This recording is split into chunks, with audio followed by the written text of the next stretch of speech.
간밤에 새로 들어온 소식 그리고 사람들의 관심을 끈 뉴스를 전해드리는 뉴스 열어보기 시간입니다. 신문부터 살펴봅니다. 먼저 한국경제입니다.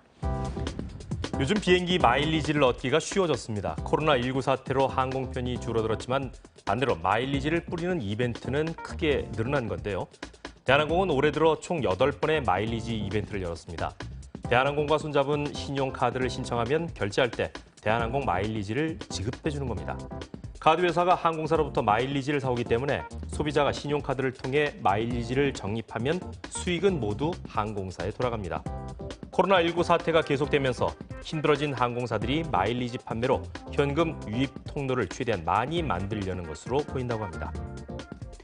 다음은 조선일보입니다. 지난 주말 본격적인 휴가철이 시작되기 전인데도 제주도를 찾은 관광객이 10만 명에 달했다고 합니다. 이번 달 제주도를 오가는 국내선 항공편은 지난해 6월보다 줄었고 호텔은 사회적 거리 두기를 위해 일부 객실을 비워둔 상태인데요. 이런 상황을 감안하면 제주도는 사실상 관광객으로 꽉 찬 상태나 마찬가지입니다. 뿐만 아니라 코로나19 사태로 잃어버린 봄을 지낸 소비시장에 이른바 보복소비 열풍이 불고 있다는데요. 보복소비란 전염병, 전쟁 같은 외부 요인으로 억눌린 소비 욕구를 한꺼번에 분출시키는 현상입니다. 코로나19 사태로 해외여행이 막히자 쇼핑객들이 보복 소비를 하면서 국내 백화점과 아울렛 매출도 기지개를 펴고 있다고 합니다. 다음은 경향신문입니다. 의료연대와 건강보건 실현을 위한 행동하는 간호사회 소속 간호사들이 청와대 앞에서 릴레이 1인 시위를 펼쳤습니다. 간호사들이 청와대로 달려간 이유는 공공의료와 간호인력 부족 문제를 시급히 해결해야 한다는 절박함 때문이라고 합니다. 지난 3월 제주도가 확보했던 공공병원 병상 단 370개였다고 합니다. 제주도에서 대구만큼의 확진자가 발생할 경우 의료 공백을 피할 수 없다는 게 이들의 주장입니다. 뿐만 아니라 코로나19 사태로 드러난 간호 인력 부족 문제를 해결하기 위해서는 교육 시스템 개선도 필요하다면서 정부가 나서서 간호사들이 충분한 교육을 받을 수 있도록 해야 한다고 호소했습니다. 다음은 한국일보입니다. 산업안전보건법은 산업재해를 예방하기 위해 만들어진 법이죠. 이 법은 지난해 28년 만에 개정됐는데요.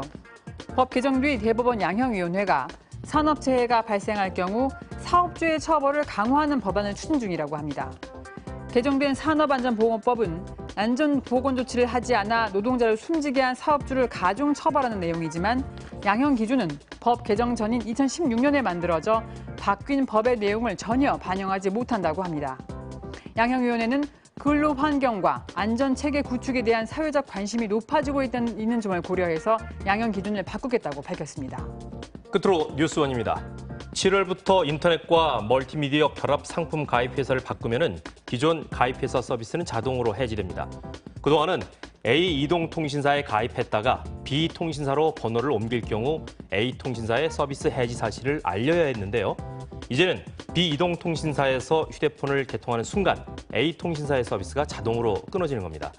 방송통신위원회가 해지 절차 간소화 제도를 시행하기 때문인데요.